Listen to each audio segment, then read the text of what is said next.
Beautiful Sunday everyone, mga bossing.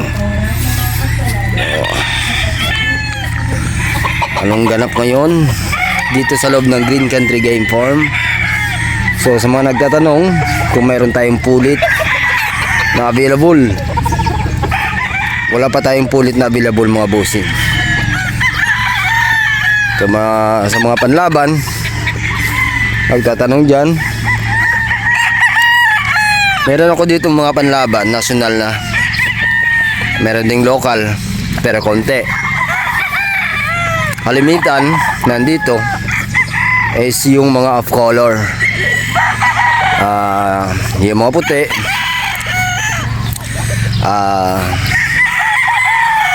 Gray. Bulik. Yun po yung nandito. Medyo against the light tayo, mga boss.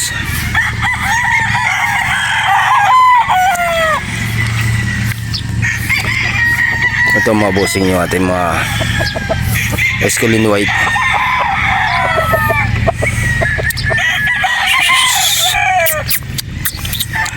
So ito, mga bossing, ay national po ito. So baka nagtataka kayo kung marami tayong off color. Ito sila, mga bossing, hindi na natin to nadala doon sa kakatapos lang na fiesta noong October. Gawa nang dumating sila dito sa akin bago na yung expo, ay hindi pa sila matured, so hindi pa sila naglalaban.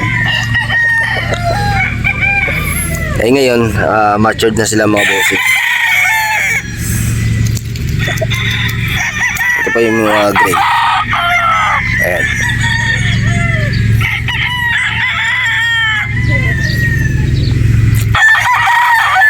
So itong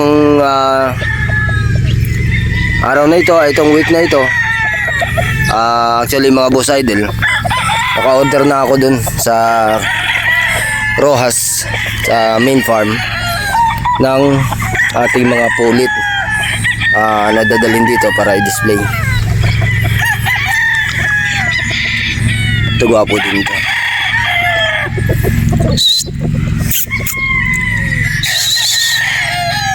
Yan, mga boss, ay may lahing map po yan. Kaso nga lang, hindi tinubukan ng balbas. Yan po yung itsura nyo.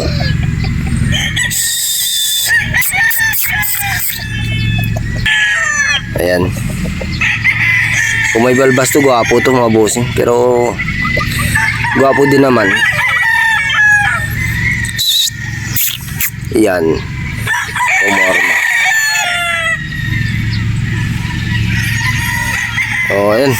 At pasensya na po, mga bossing, sa mga araw na ito na nagme-message sa akin na hindi ko ma-replyan. Pagkatapos ng expo, sad to say, na hospital po tayo, mga bossing. So mahigit 3 days din tayo dun, 4 days dun sa hospital. Kaya hindi na ako nakapag-update, hindi na ako naka-reply sa inyo. So tinamaan tayo ng mild pneumonia. So binigyan ako ng doktor ng gamot pa for 1 week. So after nun, babalik na naman ako dun para sa follow-up check-up. So yung sa akin, wala naman akong record ng asthmatic o pneumonia. Yung sa akin, sa palagay ko, kasi after nung expo, kinabukasan, nag-disinfect kami. So dahil wala nang laman yung pin ko, yung mga babae, ay nag-disinfect ako at ginamit ko yung malatayon. So yun, siyempre kita nyo naman yung design ng ating pen. Ayan, ay balot ng mga plastic. So yung kasalanan natin dun ay hindi tayo nagsuot ng mask. Yun sa tapos kinagabihan nun ay naramdaman ko na parang hindi ako makahinga. So yun, doon tayo simula parang hindi tayo makahinga. So ayun na, tinanong ko na yung kasamahan ko na dadalhin na sa ospital. Pupunta kami ng ospital. So sa awa naman ng Diyos, paunti-unti ay naka-recover na tayo mga boss idol. So ito, balik tayo dito. So yung kasamahan ko ngayon is Franklin. Siya na muna yung pina-lumower natin dahil medyo hindi pa kaya. So tayo provide na lang muna kung anong may tutulong natin sa kanila dito sa loob ng farm. So yun mga bossing, habang tayo nagpapalabas ng pawis, lakad-lakad dito sa loob ng farm. Dahil sa paglalagay ko, pag higa lang ako ng higa, lalong nanghihina yung katawan natin. Ito yung mga literal na naiwan dito sa akin mga boss idol. Ito maganda din to, yung straight comb.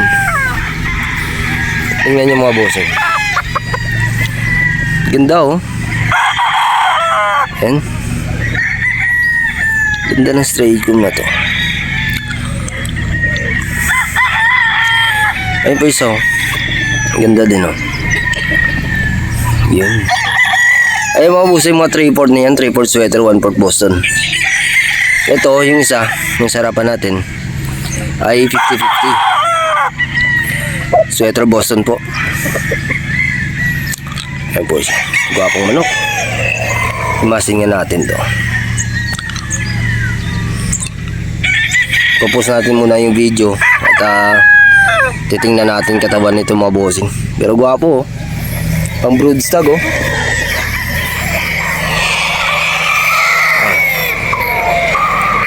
Ayun mga boss.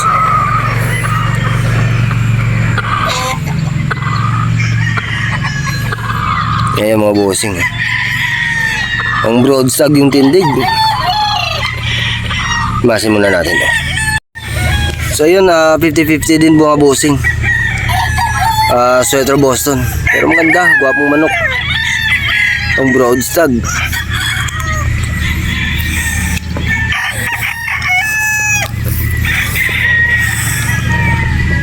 Kunin natin to, dagdag natin sa ating parapol.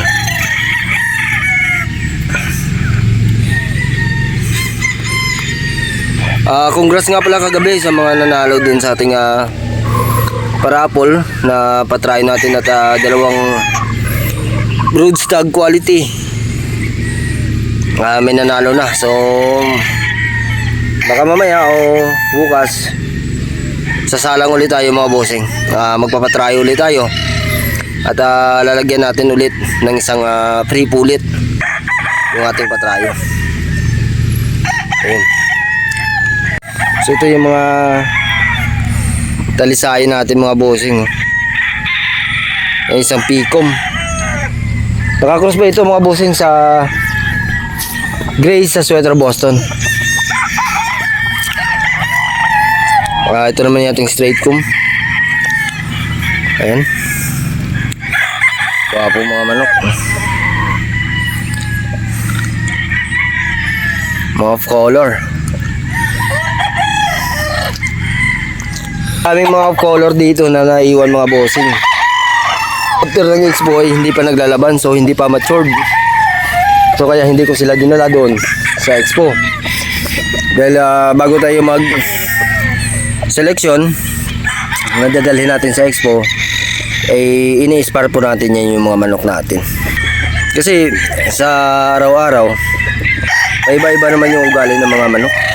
Hindi naman literal na araw-araw sila magaling. So meron din oras o araw na pag ni-spar mo ay parang wala, parang hindi sila pumapalo. So literal na yan sa pagmamanok. Pero yung pinaka-importante, yung bloodline natin, May quality talaga. Pagbago man yung kanilang pag-uugali, at the same time, pag na ano sila ulit, na-refresh sila, nandun na yung kanilang talento.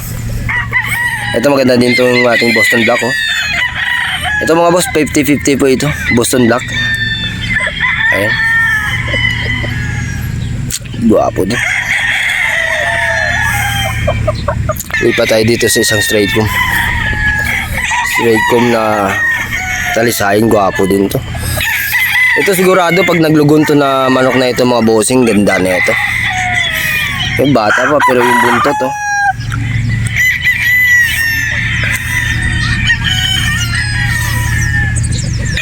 Straight comb. Guwapo, pormadong mga boss idol.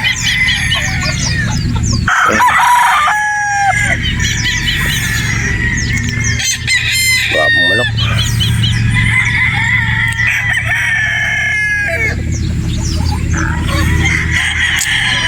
Pag isang lugon to, yung buntot nito sumasayad na to. Guwapong manok to. Ito yung ating yan po yung ating bulik mga idol.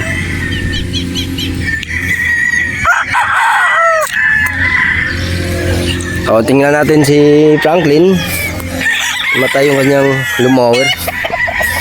So tamang tama, papakita natin kung anong gamit namin dito sa pagtatabas ng mga damo, kung anong ginagamit ko. So yan yung ating ginagamit dito sa pagtatabas ng mga damo mga bossing. Isang lawnmower.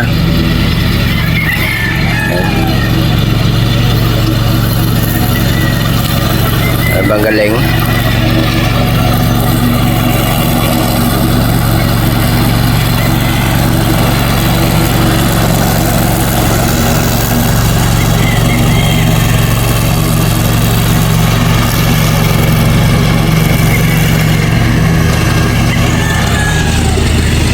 So yung pagpuputol ko naman ng damo dito, regular kong ginagawa ay every 10 days.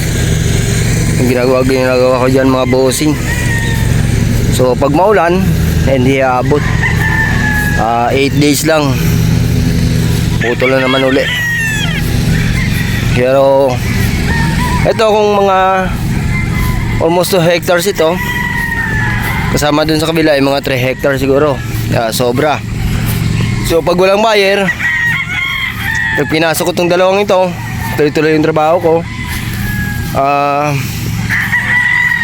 isang araw at kalahati kayang ubusin itong mga bossing. Yun, gamit yung ating lawnmower. So yun lamang po mga bossing. At magandang araw po sa lahat. At mag-update na lang ako sa inyo tungkol doon sa mga mga pulit natin na paparating. So yun naman po mga bossing. At pahinga muna tayo at medyo hinihingal tayo. So God bless everyone at magandang araw.